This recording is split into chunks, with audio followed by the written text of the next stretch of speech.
तो हेलो दोस्तों, आज मैं आपको बताऊंगा कि आखिर ज़ीरो फैक्टोरियल 1 क्यों होता है। इसका हम सबसे पहले एक मैथमेटिकल प्रूफ देखेंगे और साथ ही हम इसका एक रियल लाइफ एग्जाम्पल भी समझेंगे। सबसे पहली चीज़, आपको पता है कि 1 फैक्टोरियल होता है 1 और 2 फैक्टोरियल होता है 2 इंटू 1 और 3 फैक्टोरियल होता है 3 इंटू 2 इंटू 1 और 4 फैक्टोरियल होता है 4 इंटू 3 इंटू 2 इंटू 1। दोस्तों, आप देख सकते हो कि ये जो है ये एक नेचुरल नंबर्स हैं 1 2 3 4। ठीक है दोस्तों, क्या मैं यहाँ पे इस 1 को, ये जो 1 है, इसको लिख सकता हूँ 2 इंटू, चलो हम दूसरी तरह से लिखते हैं 2 ब्रैकेट में 1 फैक्टोरियल। 1 को हम लोग 1 फैक्टोरियल लिख सकते हैं।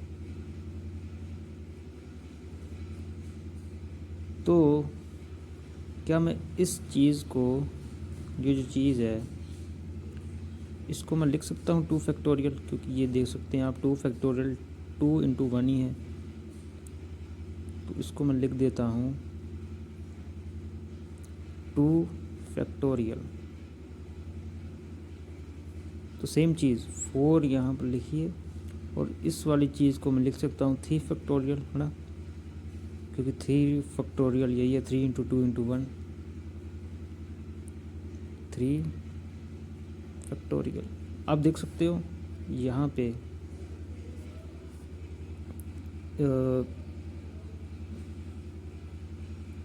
कि जो 2 का मल्टीप्लाई किससे हो रहा है, 1 फैक्टोरियल से। तो क्या इसको भी मैं ऐसे लिख सकता हूँ कि 2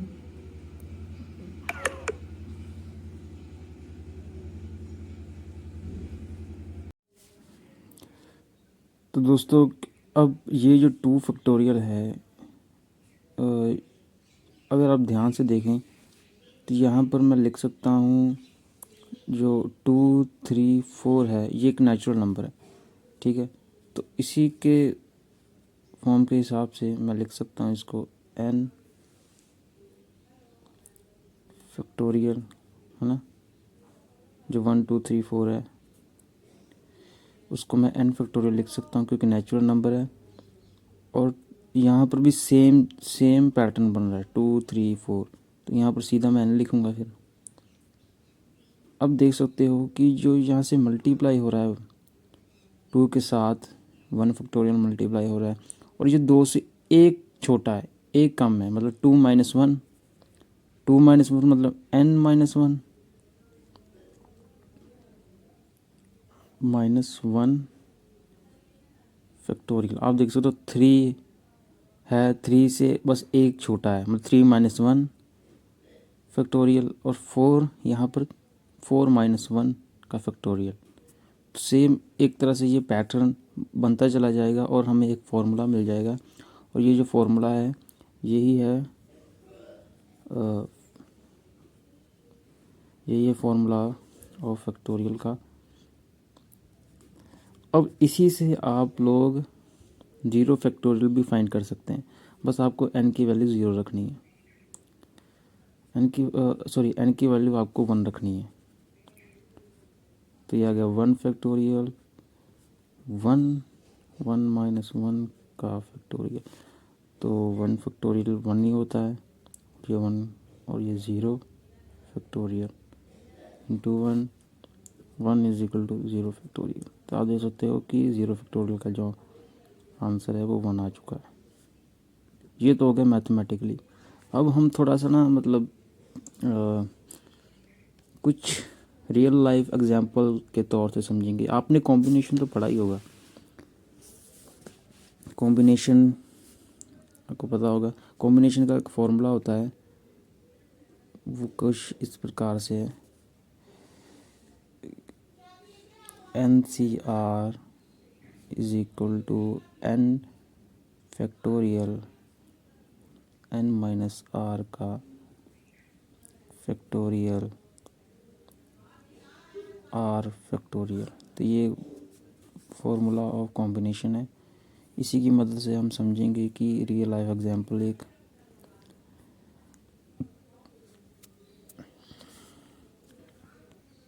दोस्तों, हम सबसे पहले ये समझ लेते हैं कि इस फॉर्मूले का क्या मतलब है। इसमें जो n दिया गया है वो क्या बता रहा है, नंबर ऑफ टोटल ऑब्जेक्ट्स। मतलब मेरे पास टोटल कितने, इसको आप जैसे भी कह सकते हो कि, चलो मैं आपको बाद में समझाऊंगा, एग्जांपल के ज़रिए समझ जाएंगे। सबसे पहले number of total objects n मान लेते हैं, ये होता है। अब इसमें r क्या है, नंबर ऑफ चूजिंग ऑब्जेक्ट्स, मतलब आपने कितने चूज़ किए।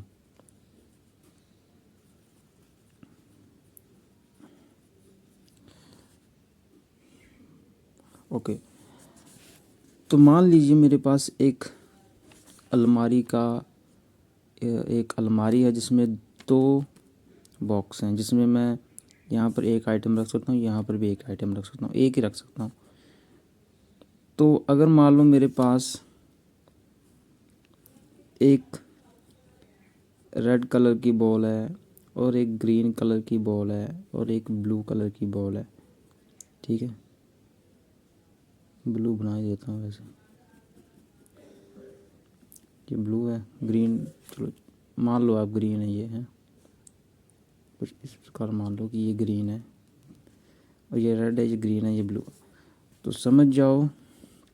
अब मुझे आप बताओ कि इस 2 बॉक्स में एक बार में मतलब कितनी बार मैं क्या कहते हैं उसे, कॉम्बिनेशन बना सकता हूँ कि एक में रेड आएगा, फिर ग्रीन आएगा, हाँ, फिर रेड आएगा, फिर ब्लू आएगा, फिर ग्रीन आएगा, फिर ब्लू आएगा, ऐसे एक कॉम्बिनेशन बनता है।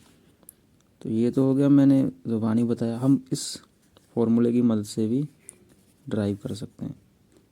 चलो कैसे, मान लो नंबर ऑफ टोटल ऑब्जेक्ट्स कितने मेरे पास, 1 2 3, तीन ऑब्जेक्ट्स हैं, तो यहाँ पर 3 रखो n की जगह। ये आ गया 3 फैक्टोरियल, फिर यहाँ पर फॉर्मूले के हिसाब से 3 minus r, number of choosing objects. मैं एक बार में कितने चूज़ कर सकता हूँ, 2 ही चूज़ कर सकता हूँ ना, मतलब 2 ही रख सकता हूँ इस बॉक्स में। तो यहाँ पर आ गया मेरे पास 2 फैक्टोरियल, 2 फैक्टोरियल। इसको सॉल्व कर लो। 3 का फैक्टोरियल क्या होगा,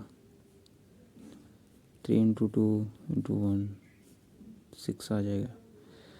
3 माइनस 2 कितना हो जाएगा, 1 फैक्टोरियल 2 फैक्टोरियल, है ना, मल्टीप्लाई में। इसका आंसर आ गया 6।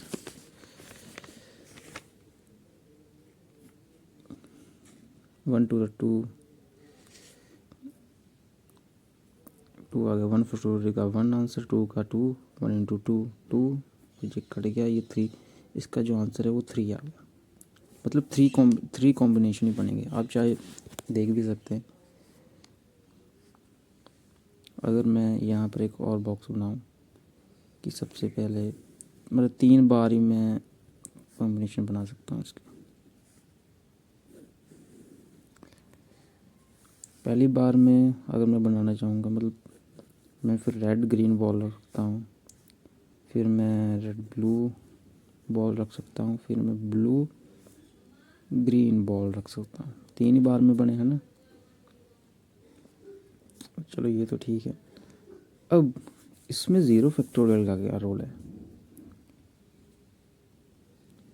इसको भी हम समझ सकते हैं।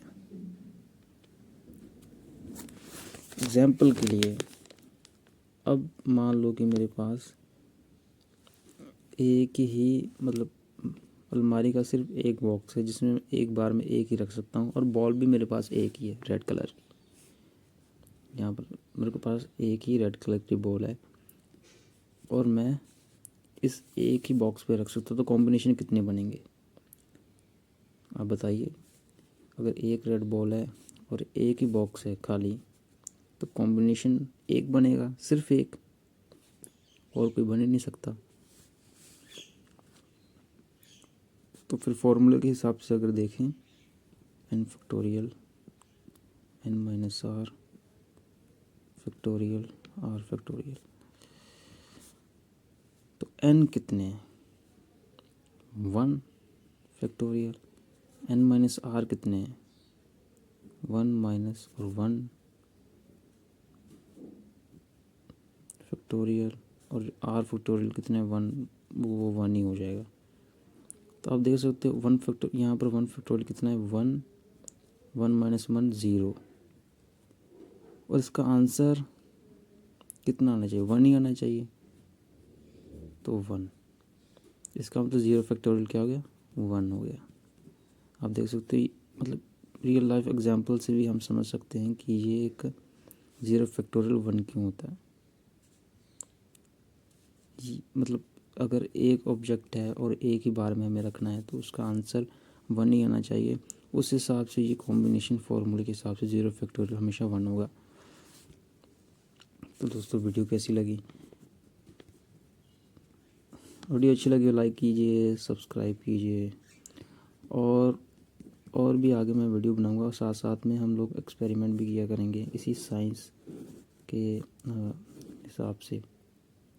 तो मिलते हैं अगली वीडियो में।